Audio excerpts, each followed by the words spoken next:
السلام عليكم ورحمه الله وبركاته. ازيكم حبايبي عاملين ايه؟ النهارده الحمد لله الفراخ معايا بقت كويسه وفاقوا، حتى اللي هم كانوا تعبانين فاقوا.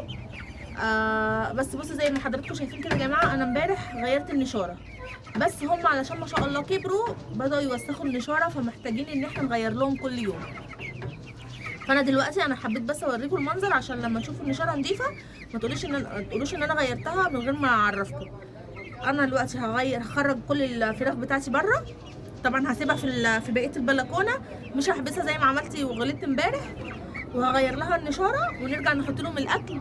وكان في واحد من المشتركين كان سالني على كذا سؤال، هجاوبه معاكم في الحلقه. استنوني بقى، انا هلم الدنيا ديت وهنضف لهم النشاره ديت وهغير لهم النشاره وهرجع لكم تاني.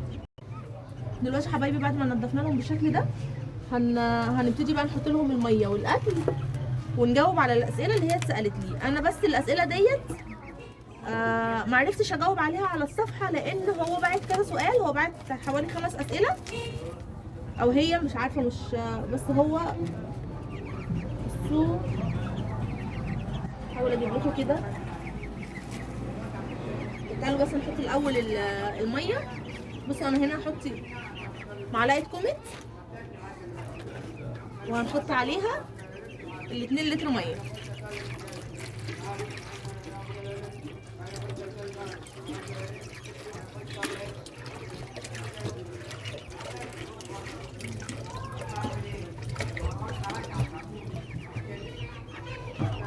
على فكره يا جماعه هما دلوقتي بقوا، يعني انا بملى معاكم 3 لتر كده يعتبر بيخلصوا، بملى لهم 3 لتر تاني لحد ما ارجع اصور معاكم تاني. يعني هما كده دلوقتي بياكلوا حوالي 4 كيلو علف او 3 كيلو ونص علف في اليوم، وبيشربوا 6 لتر ميه.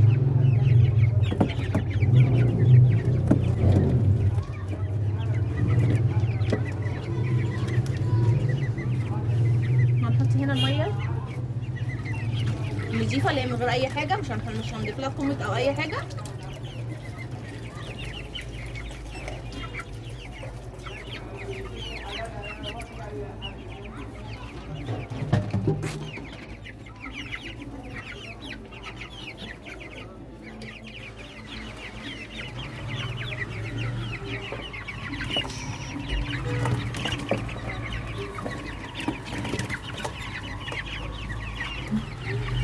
هنحط كمان الاكل.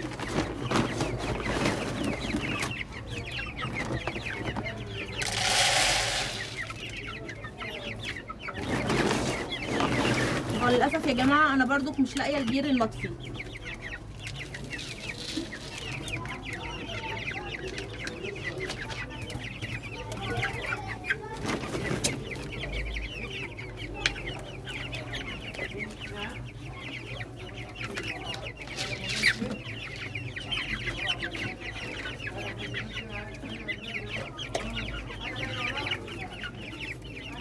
الاسئله كانت ايه؟ هو استاذ من العراق كان بيسال ان هو عايز يربي 15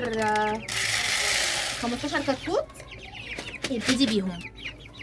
فكان اول سؤال بيقول مساحه متر بتاخد كام كتكوت؟ المتر مربع بياخد كام كتكوت؟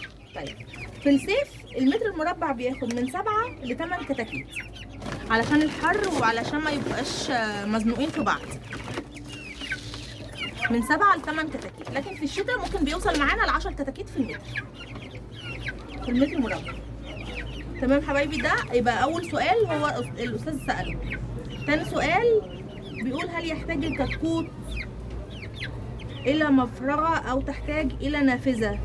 بصوا انا مش فاهمه اللغه قوي، يعني هو لغه، هو استاذ من العراق طبعا، انا بتشرف باهل العراق. بس انا هجاوب على اللي انا فهمته. هو بيقول ان هو يعني كده هو محتاج ان يفتح لهم شبابيك او محتاج تهويه بسيطه. هو احنا بنحاول على قد ما نقدر ان في الشتاء في الصيف يبقى في تهويه حلوه للكتاكيت علشان ما يتعبوش مننا من الحر، وفي الشتاء طبعا بندفي زي ما احنا عاملين كده معاكم. وباكد على نظافه الارضيه دي. نظافه الارضيه دي يا جماعه لازم لازم لازم، ما ينفعش تخلي كتكوت على ارض متوسخه تحتيه، هيمرض منك ومش هيرمي معاكي وزن، وكمان مش هتلاقي حاجه حلوه في الاخر. تمام، ده كده تاني سؤال معانا. ثالث سؤال بيقول درجه الحراره لاعمار الكتكوت. طيب بنستقبل الكتاكيت الاول على درجه حراره 33 مئويه. دول اللي عايزين يمشوا بدرجه الحراره. انا بستقبل ازاي؟ انا بستقبل ان يكون المكان دافي. انا لما ادخل فيه، يعني انا مثلا في المكان ده حرارته غير حراره بقيه البلكونه ساقعه، لكن المكان ده دافي. حتى انا لما بدخل ايدي كده جوه هنا في دفى، يبقوا حاسينها هم. لكن لو انت عايز بدرجه الحراره بتستقبل على 33 اول 3 ايام. اول 3 ايام بنستقبل على 33. وبعدين بننزل، ده صيف او شتاء بقى. 33 ده درجه الحراره دي صيف او شتاء. وبعدين من اليوم الرابع بقى لليوم السابع بننزل درجه الحراره ل 32. يبقى كده خلصنا اول اسبوع. يبقى بنستقبل على 33 في اول 3 ايام، وبعدين بننزل درجه الحراره ل 32. طيب تاني اسبوع بننزل درجه الحراره ل 30. ده تاني اسبوع. الاسبوع الثالث بننزل درجه الحراره ل 28، والاسبوع الرابع 27، والاسبوع الخامس واللي هو الاخير بيبقى درجه الحراره 26. طيب هو كمان هنا بيقول العلف اخليه عليهم كل يوم كام كيلو لكل الاعمار. طيب احنا زي ما عارفين احنا بنبتدي بالبادي، احنا بنستقبل على البادي، وبعد كده من اليوم ال 15 بنبتدي بعد اليوم ال 15 يعني هم ال 16 وال 17 بنضيف البادي على النامي. طيب بياكل قد ايه بقى الفرخ معاك؟ ده على حسب انت الفرخ معاك شكله ايه.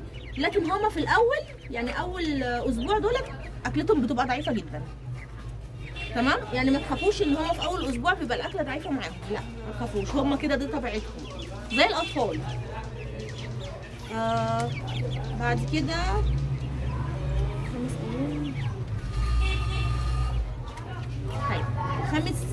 خامس سؤال كان ليه بيقول التلقيحات، يعني ايه هي التحصينات المطلوبه؟ زي ما عملنا مع حضراتكم كده التحصينات هي عباره ان احنا بنستقبل على محلول جفاف، كيس محلول جفاف على لتر ميه، او معلقه عسل اسود على لتر ميه، او معلقه سكر على لتر ميه. ده اللي بنستقبل عليه الكتكوت اول يوم.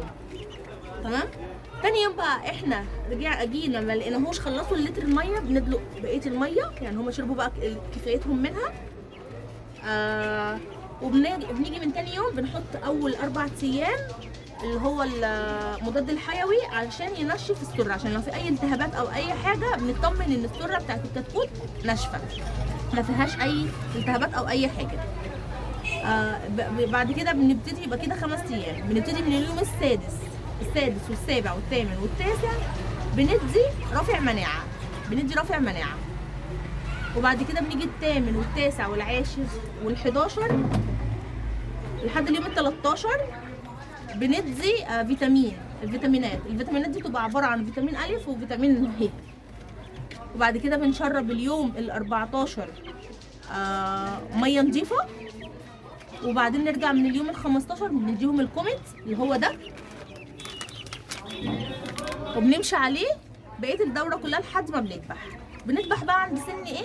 بنذبح من اول معاكي بقى من اول 35 يوم لحد ل 45 حبه. تسيبيهم اكتر من كده ممكن نسيبهم، يعني انا باذن الله هاجي على ال 40 وهذبح معاكم شويه من الفراخ ديت، والباقي انا هسيبه بمشيئه ربنا لرمضان، لاني حابه اجرب الموضوع ده. يعني حابه اشوف لو انا سبتهم فتره اكبر من الدوره بتاعتهم اللي هي 45 يوم هل هيقلبوا معايا امهات. فدي هتبقى اول تجربه معايا للكتاكيت ان انا اسيبها الفتره دي كلها، اسيبهم باذن الله هذبحهم قبل رمضان. ودي كانت حلقتنا النهارده يا جماعه، ويا ريت اكون فدت الاستاذ اللي هو سالني الاسئله ديت، ويا ريت يشوف الحلقه ديت لاني ما قدرتش اكتب له كل الاجابات ديت على الصفحه. لو عجبتكم الحلقه فعلوا زر الجرس واشتركوا في القناه عشان يوصلكم كل جديد.